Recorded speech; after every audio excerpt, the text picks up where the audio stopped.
I was approached by Joel Surnow and his associates, Jonathan Kosh and Steve Michaels, to get on board and see if we could help produce this show as a Canadian production using all the resources that are available to us here in Canada, as well as the international connections that we have. We wanted to work outside the studio system just for more creative autonomy, and Asylum, myself, and Muse all forged together to sort of become the studio entity to produce the show. So, the goal, guys, is that we start like this, really claustrophobic. We have no idea where he is. And you'll see there's a point where he kind of slides over. Okay? John is a terrific director in the sense that there is nobody more informed, I think, than him, just in terms of his research that he's done, in terms of his knowing the accuracy of any particular scene that we find ourselves in. I mean, he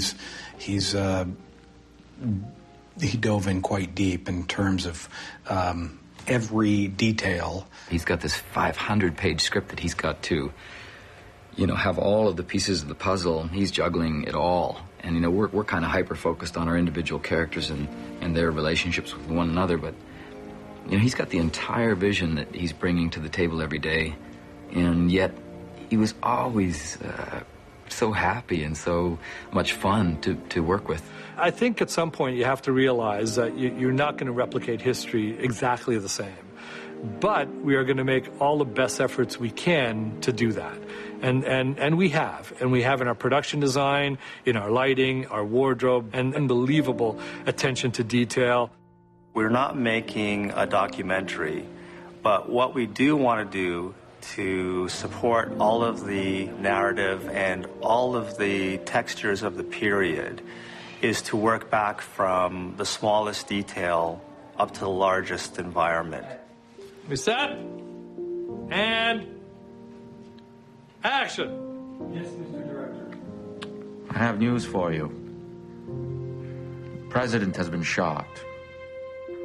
Because the script is so strong, the characters are so strong, it's a real character piece.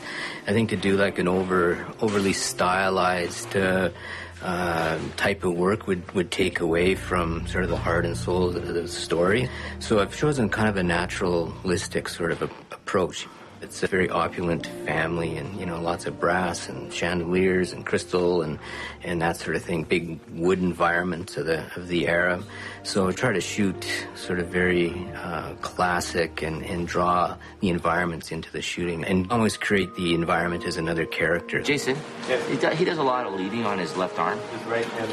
Yeah, like that. Just do that. I just want to see the furthest we can get. Tighter side. Like that. Yeah.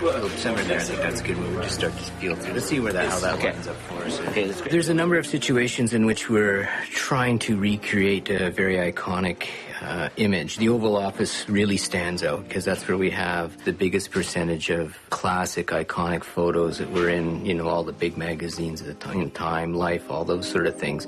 And we work very hard to sort of create sort of matching angles and images to that. Again, I think it just puts our audience right into the story, and it's a good sell for kind of recreating a part of history, which is fascinating.